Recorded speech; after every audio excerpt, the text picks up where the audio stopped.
one of the businesses that I helped, and he'd been doing one sale a week for months, and he came to me after a year or so. He's doing almost 1,000 a month. This is now from side hustle to main hustle. Let's be real, building a business is hard, and it's made harder by all the noise out there. In this new video series, we're demystifying what it takes to actually build a business.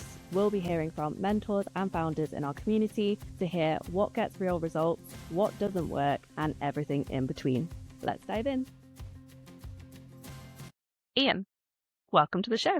Thank you very much, Alice. So I work for BT. We know that small businesses are the backbone of the UK economy, focusing on innovation, creating jobs and supporting communities. So as a mentor, I help mentor small businesses through a BT initiative where we help provide unlimited, free one-to-one mentoring for businesses, not only to help them survive, but to help them thrive. And you have mentored hundreds of businesses I have through indeed. the platform. Yep. And what are the most common marketing challenges that you see small businesses facing?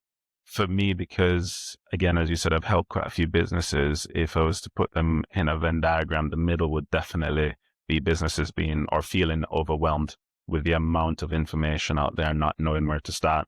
Of course, most small businesses are run by one individual, so they have to focus on not only the product or the service that they're offering, but also trying to grow the business online. So for them, there's a lot of noise out there. And what we try and do, especially as mentors, is help cut through the noise and help them understand what they need to focus on. So a key example of that is, when building a brand online, to focus on, let's say, social media, in a specific social media, not necessarily all the channels. So of course you have many different channels, whether it's video ones such as TikTok, Instagram, or Facebook and so forth. So for us, we're trying to say, okay, you need to focus on one or two. Don't feel overwhelmed that you have to do everything, including emails, ads, SEO, and all the rest. So that's one of the main things I see that businesses are doing at the moment, which is feeling overwhelmed and sometimes burnt out as a result. Yeah, definitely. And I think another thing is it feels pretty expensive to do marketing right now, and small businesses don't have the budget. So are there any free or low cost ways that small businesses should be doing their marketing? Yeah, of course. Now, it depends on the business that you're running, or, whether you offer a product or a service. There's many different platforms. For me, whether you are a physical business, i.e. you have a shop on the high street or a physical presence, or even a digital one, you should always utilize free tools such as Google My Business or even Bing Places.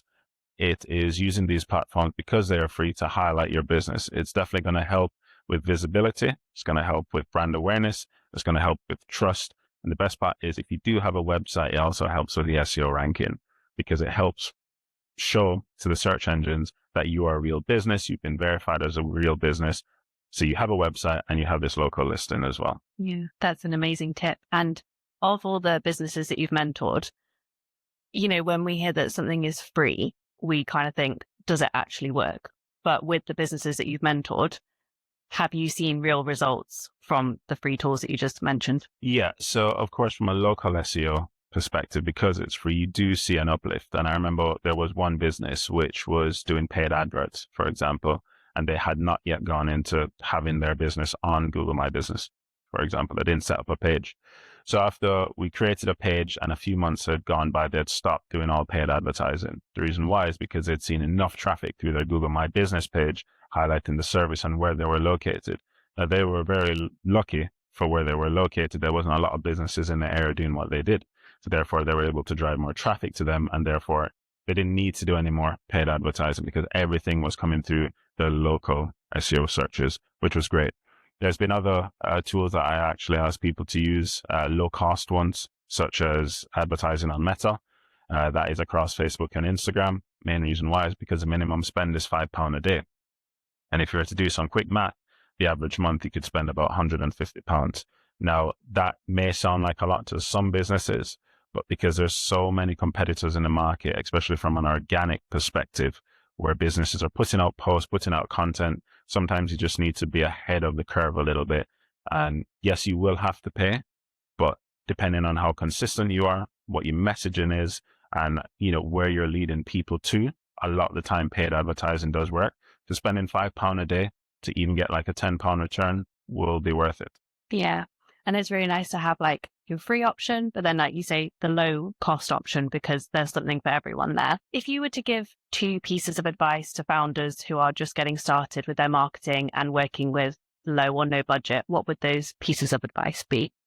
Definitely having a website. Now, I do appreciate sometimes a website can be costly initially, but if you think of it as your digital store, so, if you walk on the high street now, there's loads of different stores at the moment, all with virtual presences, but they also have a physical presence. And what's great about them, they are showcasing who they are, the products they sell, or the services that they offer. Now, of course, if you're a small business and you don't have the finances to actually open a high store street or even just a shop anywhere, the best bet is having a virtual shop. Now, yes, as I did say, it is costly to begin with, but it's always going to be there, and it's going to be your 24/7 salesperson. If you do have a shop on the high street, you will have to close at certain times, but your website never closes. The second bit of advice I would definitely give is around content marketing.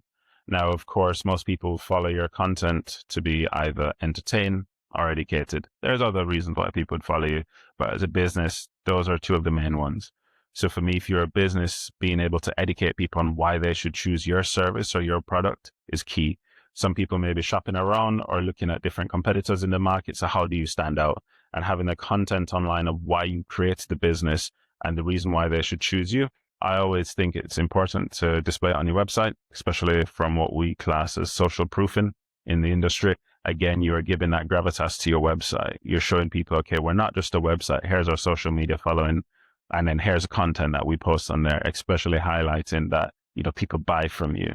People know who you are. So you're not only building the brand and building the awareness of the brand, but really cementing the trust. Yeah, I love that as well, because it goes hand in hand. You've got the website, the content goes on the website, you're directing people back to the website. So it's a nice kind of 360 approach to marketing, which feels quite manageable. Definitely. And I think, again, some people, if you go back to what I was saying before, sometimes feel overwhelmed.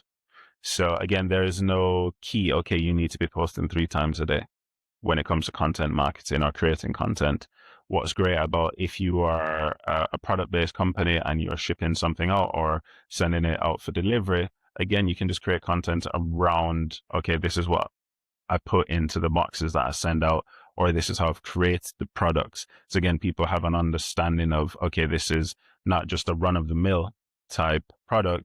There's actually, premium ingredients. There's love and affection in this. Okay, I really try and implore businesses to think about the entire experience. And again, if you're able to capture that within your content, that is a good way to help people understand, okay, this is what I'm going to receive. I can't wait to receive this. What are the digital marketing tools that you can't live without as a marketer? Ooh, for me, the digital marketing tools obviously are your local SEO ones, creating that organic content. So those are kind of the free ones that I always try and highlight. I focus a lot on SEO as a mentor on helping businesses understand the importance of SEO.